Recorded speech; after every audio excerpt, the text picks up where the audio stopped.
जी, तो अभी हम लॉग का फंक्शन देखेंगे, जैसे D upon x of ln of x. सबसे पहले ऑपरेटर ln पे अप्लाई होगा, और अप्लाई होने के बाद ln के साथ जो लिखा हुआ है ना, यानी वो असल में ln की पावर है, वो बस 1 अपॉन की फॉर्म में आएगी उसके साथ, सही है। और फिर ऑपरेटर मूव होगा इसके बाद इस पावर के लिए, ln की पावर के लिए, तो ऑपरेटर उसके लिए मूव हो जाएगा।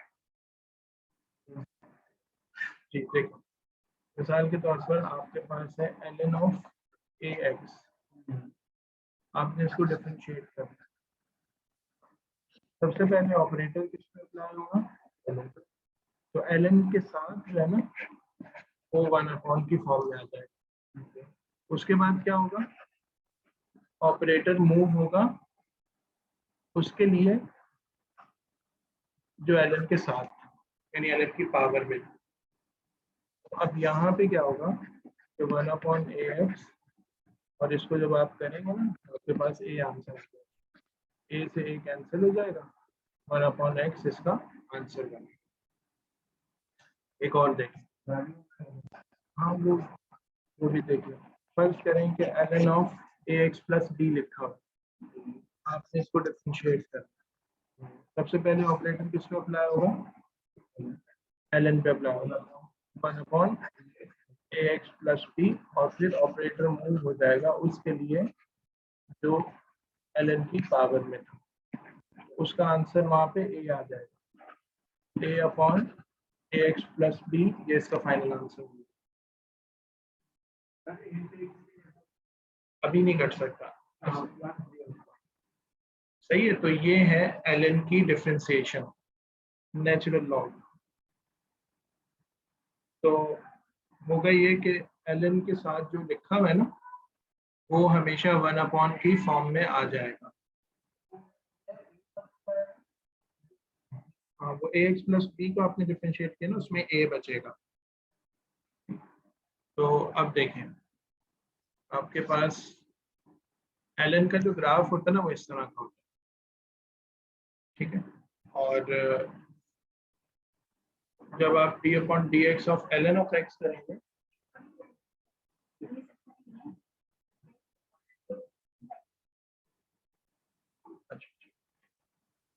तो मेरे लिए मैं क्या करूंगा इसका, नहीं मैं क्या करूंगा, और मुझे रखने अपने पास। अच्छा ठीक, तो ln ऑफ x है ना, उसमें आंसर 1 अपॉन x आ जाएगा, ठीक है। अच्छा, उससे आगे चलें, अब देखें ln of ax plus b से ये आंसर आ जाएगा। अब आपके पास जो क्वेश्चन आएंगे ना, उसमें होगा कि ln के आगे उसकी पावर में नॉर्मली एक अलजेब्रिक फंक्शन होगा, ठीक है। तो आप उन सबको जैसे सिंप्लीफाई करते हैं वैसे ही करेंगे। कभी ये होगा कि ln के साथ कोई अलजेब्रिक फंक्शन मल्टीप्लाई हो रहा है, u इंटू वी लग जाएगा। कभी होगा ln को कोई अलजेब्रिक फंक्शन डिवाइड कर रहा है, u अपॉन वी लग जाएगा, सही। ये जैसे एक्सपोनेंट के अंदर सारी मिक्सिंग हो रही थी ना, वैसे ही इसके अंदर भी आ सकता है। जैसे मिसाल के तौर पर यहाँ पर अगर कोई क्वेश्चन, ये देखें क्वेश्चन नंबर 5 देखें, ये कह रहे हैं कि find the gradient of this curve at the point where x is equal to 0, ठीक है। अब मैं इसी क्वेश्चन को ले लेता हूँ। आपके कर्व की इक्वेशन है y is equal to e raise to 2x exponential function minus 5 times ln 2x minus 1 plus 1, 2x plus 1। आपको क्या करना है, ये कर्व की इक्वेशन है, आपने gradient of the curve find करना है where x is equal to 0। Gradient find करना है तो जाहिर है हम दोनों साइड्स को क्या करेंगे, with respect to x differentiate करेंगे, ठीक है। तो आपके पास अब ये ऑपरेटर जो है ना, हर टर्म के लिए मूव करेगा। पहला तो है D upon D X of E raise to 2x, उसके बाद है minus 5 times D upon D X of ln of 2x plus 1।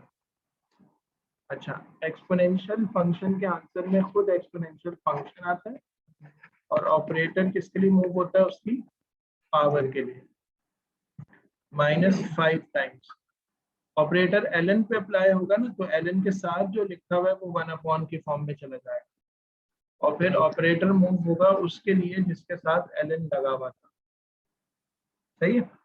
तो अब यहाँ पर आपके पास e⁻²x, इसका आंसर 2 आ जाएगा, -5/2x प्लस 1, और यहाँ पर भी 2 आ जाएगा।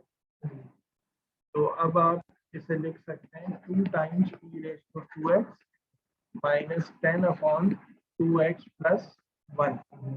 ये आपके ग्रेडियंट की जनरल फॉर्म है। आपको चाहिए gradient at x equal to 0 पे, तो आप लिखेंगे d/dx at x equal to 0, 2 times 2 के साथ x आगे 0 हो गया, ठीक है, और e की पावर 0 हो गई तो आंसर 1 आ जाएगा, -10/2 इंटू 2 प्लस 1, तो ये भी 2 हो जाएगा। तो आपके पास 2 - 2 से आंसर यहाँ पर 0 आ जाएगा। अब अगर ग्रेडियंट 0 आ रहा है तो इसका मतलब है ये स्टेशनरी पॉइंट है, और किसी क्वेश्चन में हो सकता है कि आगे आपसे उसकी नेचर भी पूछ लें। हाँ, तो बस मतलब आपने जो तरीका सीखा हुआ है ना, बस ये सारा काम वैसे ही होगा।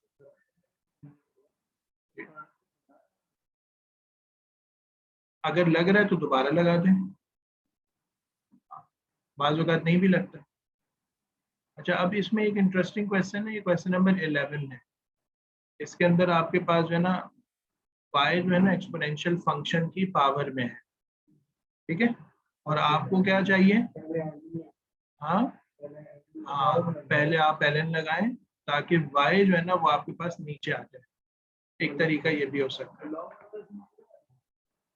लॉग वो लगेगा ना जिसकी बेस में e हो, तो मिसाल के तौर पर आपके पास लिखा हुआ है e⁻y is equal to 2x² minus 1। तो एक तरीका ये कि आप दोनों साइड्स पे ln ले लें, ठीक है, तो ln ऑफ e का आंसर y आ जाए। असल में होता ही है, मिसाल के तौर पर लिखा हुआ है log की बेस a पावर a और उसकी पावर b। लॉग की प्रॉपर्टी है कि उसकी पावर की जो पावर होती है ना वो उसका कोफिशिएंट बन जाता है, और फिर लॉग की बेस और पावर सेम हो तो आंसर 1 आ जाता है, तो आंसर इस तरह दिया। तो ये y असल में पहले कोफिशिएंट बनेगा, फिर ln ऑफ e का आंसर 1 होगा, फाइनल आंसर y आएगा। लेकिन आप इसको डायरेक्टली यूं भी लिख सकते हैं, ठीक है। अब आप दोनों साइड पे डिफरेंशियल अप्लाई करें ऑपरेटर और उससे इसको सॉल्व करें। सही, तो ये मैं भी आपके साथ शेयर करता हूँ, फिर उसके बाद आप प्रैक्टिस शुरू करें।